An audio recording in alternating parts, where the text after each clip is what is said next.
Folks, I'm on a roll here. I want to share with you today why business relationships are the most powerful investment you can make in your future. More powerful than anything you can imagine. I'm Justin Hitt with Inside Strategic Relations. A long time ago, I wrote a program about building your inner circle. Nearly 60% of jobs today and historically are from word of mouth. Somebody knows somebody and you get in place. If you look at political figures, you can trace down George Bush Jr., George Bush Sr., all the way back, these political connections. If you look at areas of influence, there's always somebody who knows somebody. All the CEOs of major corporations, they're in their own clubs, they're in their own organizations. This is how humans naturally organize themselves. And if you think anything to the contrary, it just will not work out for you. I hear a lot today about socialism and how we should all come together as equals. In the most socialist countries in the world, you can map out income disparity. You can map out how some people are more equal than others. You can map out how some groups are persecuted and how some groups are not. Why is it that no matter the political system, Democratic, Republican, socialist, communist, dictatorship, there is always the same human behaviors and the same human conditions? Well, that's because people operate a certain way. And if you were to believe humans operate differently, it's always going to come back and bite you.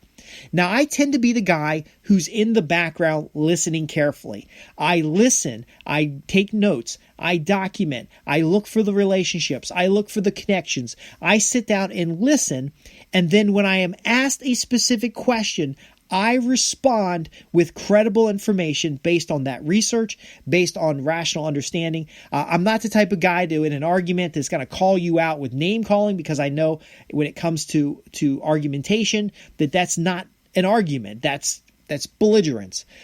What I do know is that I've seen time and time again a simple letter to a politician unlocking millions of dollars in contracts. An establishment of a customer base that that nobody even paid attention to. Nobody even knew their problems. But by researching and driving down into their individual needs, maybe doing a little topic testing, maybe doing some market tests, you realize there's an untapped opportunity here that when my client steps up to the plate, transforms their business bottom line. I know individuals who are quiet and collect, who strategically position themselves inside of organizations so that they become invaluable and slowly move themselves up from the bottom to the top while doubling, tripling, quadrupling their income when it comes to the marketplace in general. Not only their main income, but very often they have secondary, tertiary income sources and means to get results. I know individuals that haven't even earned more than $45,000 a year in today's dollars who cannot walk across a small town without having people wave to them, offer them free stuff, invite them into their store, ask them how they've been doing. There is a social and economic value to understanding human behavior so that you can move through this world much easier, and even accelerate your position in life. Now, of my subscribers, some subscribers want power and fame. They want to be known for something. Other subscribers simply want to live their best life and enjoy themselves without having too much heartache and challenge. And then there's another group of subscribers who are survivors that no matter what bad happens to them, they keep getting up. They're like that European estate where you have a prince or a princess and there's been wars and battles, but no matter what happens, they still become king. This is the thing that we have with strategic relationships.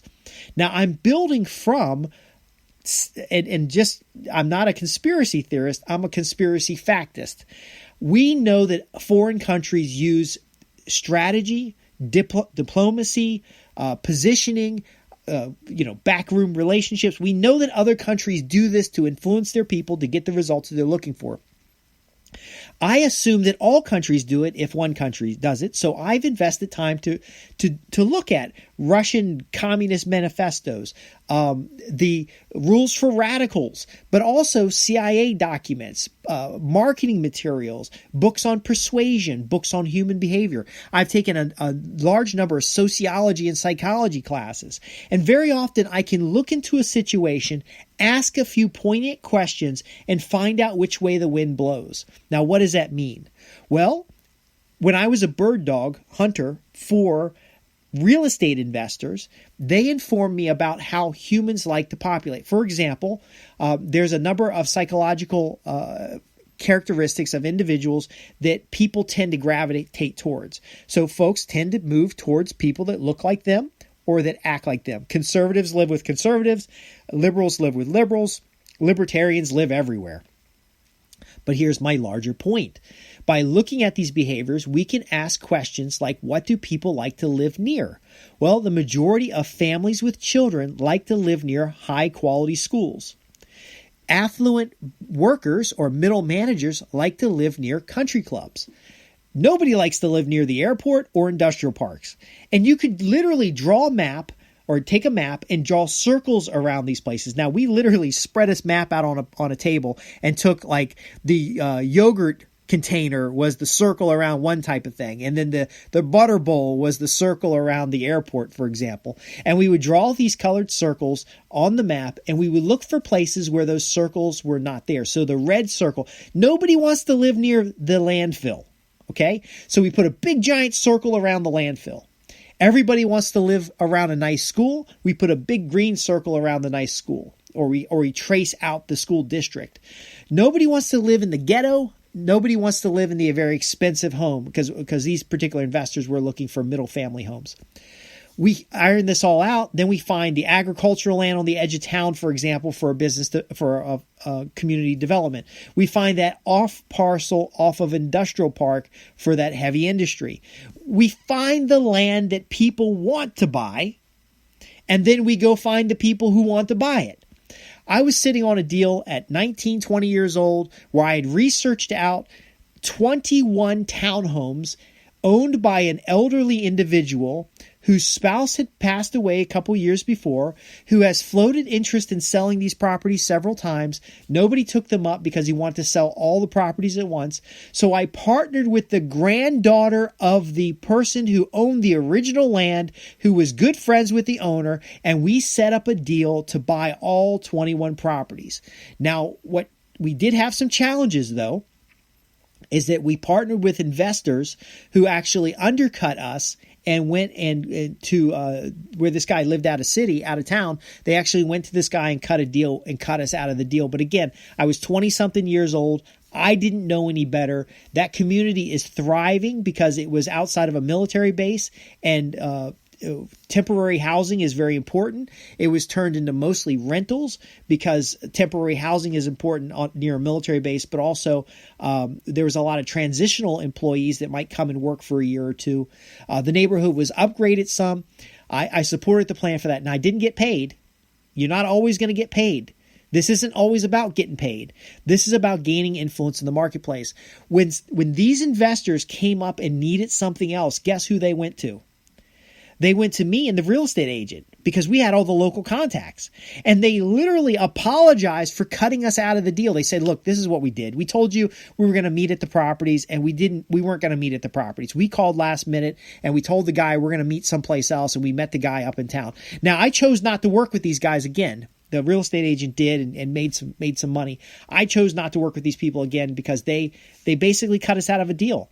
What would it have cost them to cut us in $100,000, $200,000 when they made millions of dollars on this project over time? Now, they had to put up $2.3 million up front to make it happen, but I was willing to take my $100K cut. I was willing to take my money over time. They could have simply paid me out of cash flow, and we could have been working on the next deal. So there are some values of strategic relationships, but there are also some warnings because not everybody is on an ethical foundation with how they set up a joint venture, how they set up a strategic relationship, or how they position themselves. Many of the politicians we worked with, they were more into the power that they received for themselves than the long-term opportunity. You know, they just wanted that next election cycle. There's cases where individuals in corporations just wanted that next quarterly return. You have to be able to discern the differences and walk between these types of complex interactions to profit. Now, that's why I put together Inside Strategic Relations, because as I've progressed through this lesson or these learning, the expensive experience, I made some major mistakes. Good news is, though, I took notes. See, I was in the business of writing reports that solved problems, and I had some problems. And I handled those problems, and I wrote a report about how I handled the problem. And I also borrowed information from people and borrowed models and techniques I saw other people use. And I put them together into a program. And I offer that program through my newsletter. Actually, there's a number of programs, but I offer that through my newsletter. And that gives me an opportunity to introduce you to some concepts that you might not know exists.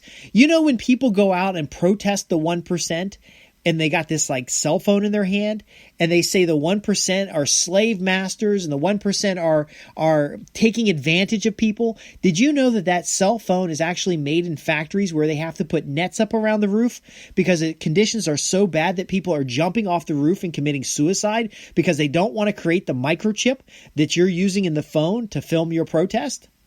See, people are so disconnected with how the world really works that they fall into these fantasies, which makes them easy to manipulate and puts them in a position where they can then be used as pawns. And I'm not advocating you using people as pawns. There are ways to make this work that help everybody. At least all the stakeholders involved in your project. But ultimately, they are doing the same thing they're criticizing someone else for. They have a smartphone filming a protest, and they have the luxury and the privilege to not have to go to work that day and to be wearing clothing that's in good quality condition and to have things like a cell phone and a data plan where there are other people on this planet that have nothing. What I found is that there are a few people out there that are like the victors. They're the people who recognize how the world really works, and they leverage that to create a better world. Not some fantasy socialist communist environment, not some laissez-faire, everything free-for-all, but that some place in the middle that adjusts for time and space so that we can all accomplish a better quality of life. Now, the good news is that no matter how shitty you think things are today, they have always been much worse in the past. These people that I'm talking about, that I'm attracting to Inside Strategic Relations, they work in the shadows, slowly moving people and things towards a better world. They're the scientists. They're the investors. They're the people who are thinkers in this world, who are moving us towards better health, better prosperity, better security, better freedoms. And they are constantly being bombarded with this ignorant world of just whatever feels good, or this ignorant world of let's solve this by making a law. Making tyranny. We can change this stuff, and that's what I'm offering here at Inside Strategic Relations. Now, it is a complex journey, so if you have questions, please visit me at www.InsideStrategicRelations.